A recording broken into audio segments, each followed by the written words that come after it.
What's good, guys? It's Ilsun 4K, and for the Microcenter full-size arcade cabinet, it's drill time.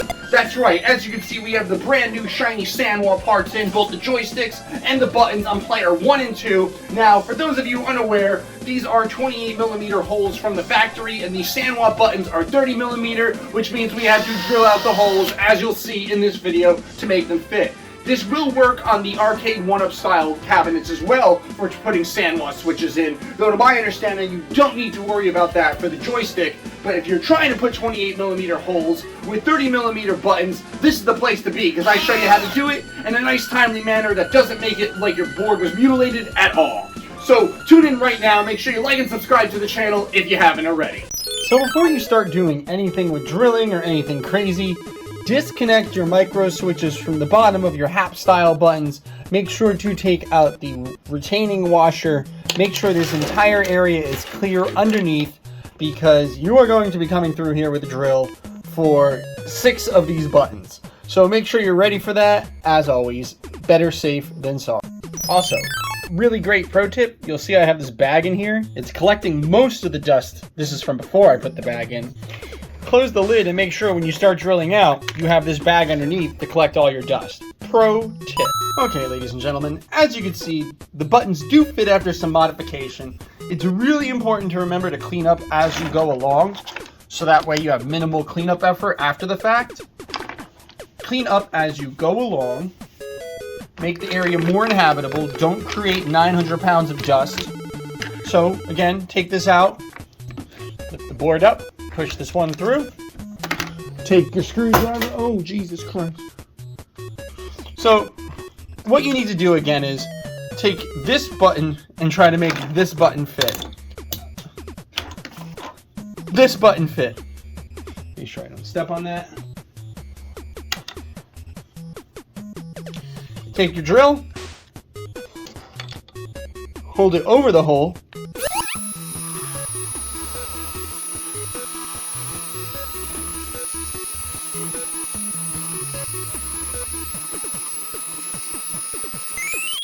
Okay, what you want to do is you periodically want to check with the button. Now this isn't really that close to fitting yet, so I still have some time to go. Also, make sure you like and subscribe.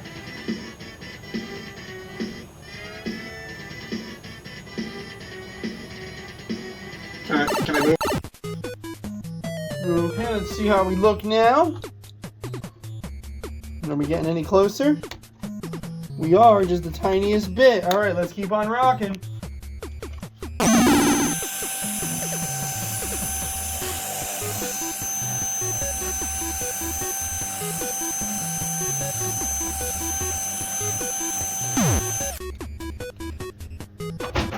Check again.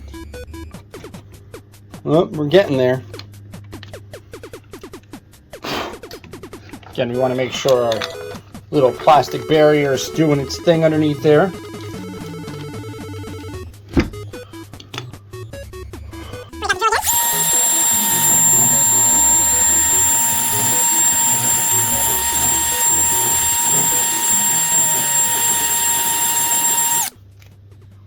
Let's check it out again, see how we're looking. Again, we're getting closer.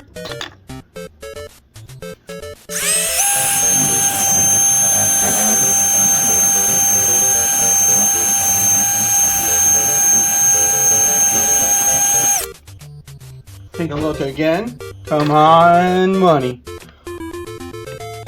It's getting there.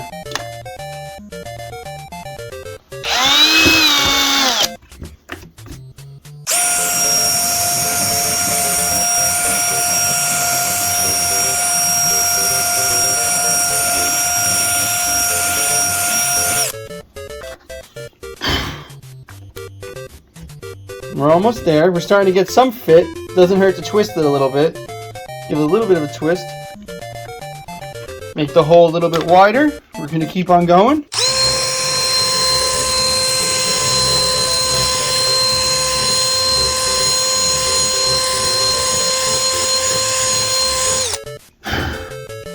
Again, we're trying to keep the hole nice and peaceful. Almost. Almost.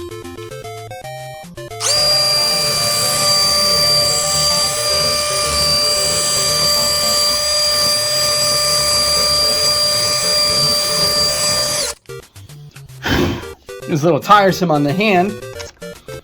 Oh, wait, there we go. Money. We can just slide this on in. You can see it goes down. Press very gently, very lightly, and boom, it's in. So that took about 5 minutes to do with the drill.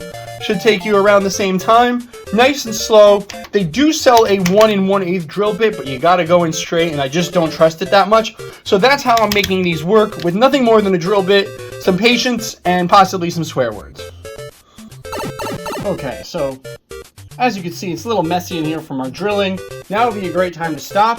Pull out Mr. Vacuum handle.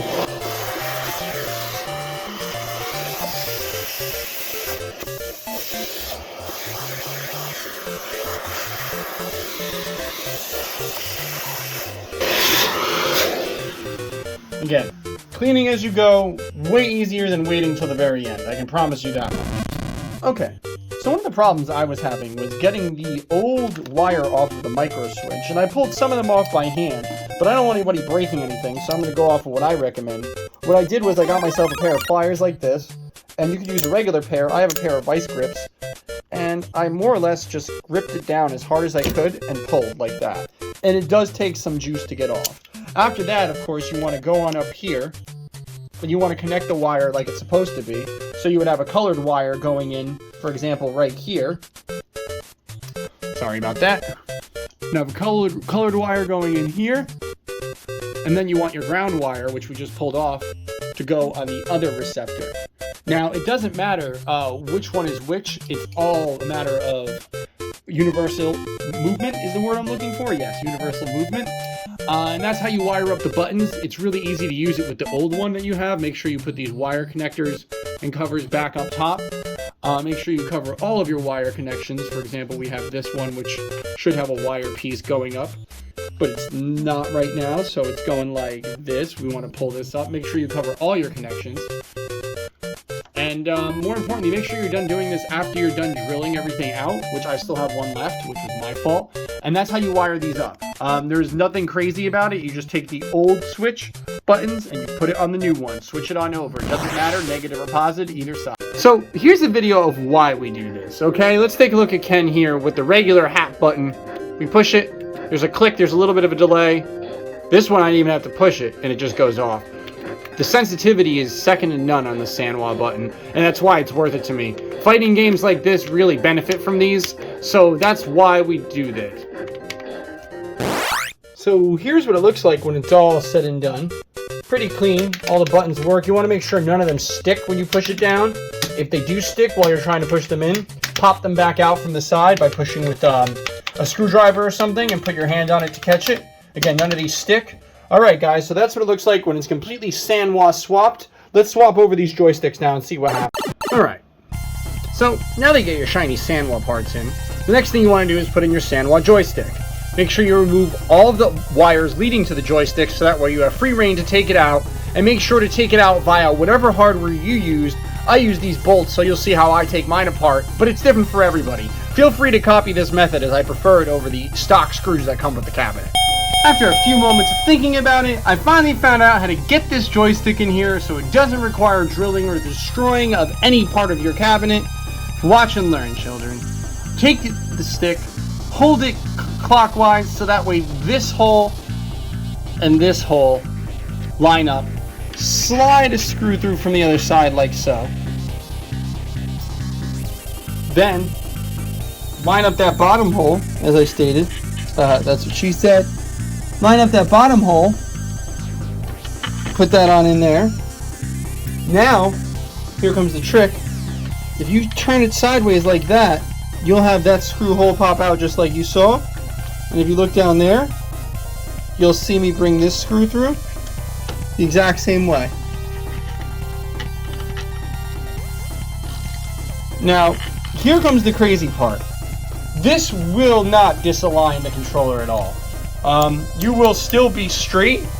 The controller does not have any issues with the dust leaf not sticking out to the right spots. So what we're going to do is we're going to go put the hardware on, the bolts more or less, in reverse of how we did it the first time. So we do washer first, followed by a lock washer. And then finally we do this nut at the end.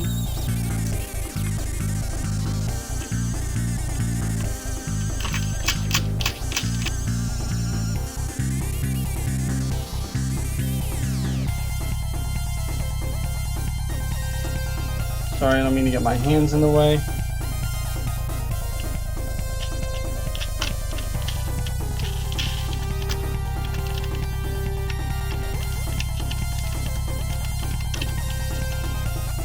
Okay, fantastic. Now let's take a look at it from the top side. Stick looks good. The dust leaf does not have any gaps in it, around it. Fantastic. Let's pull out the screw gun and tighten this basket down.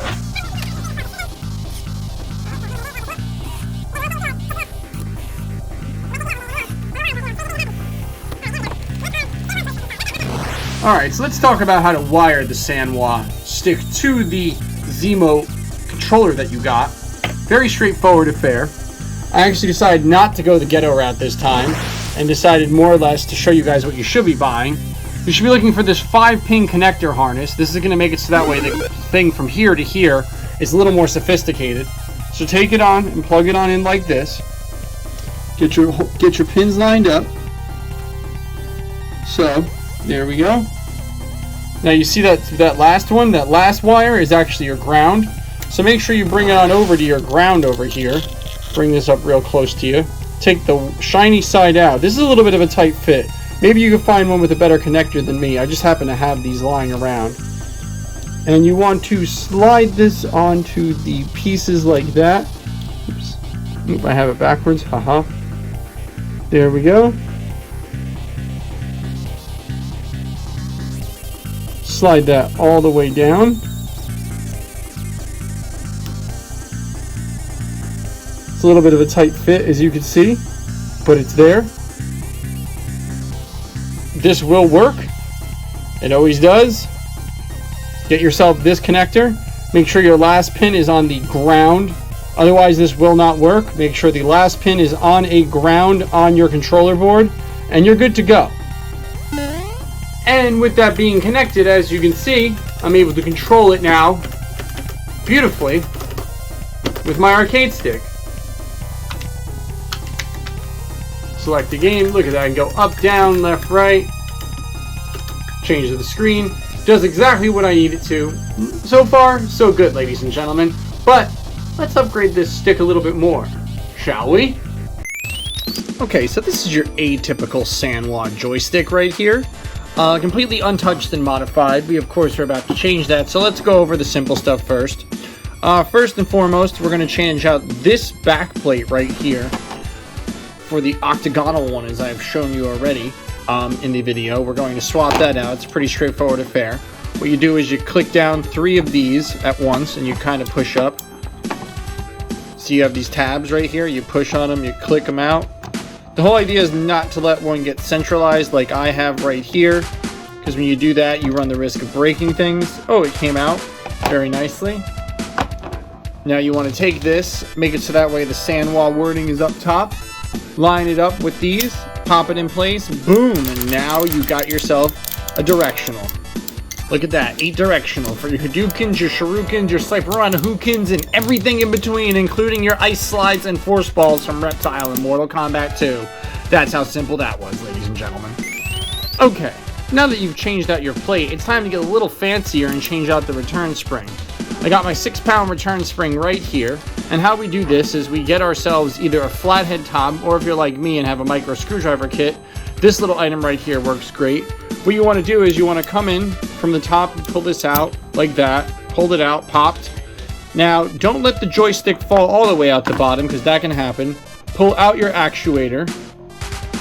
Pull out your return spring like so. Your return spring is now out.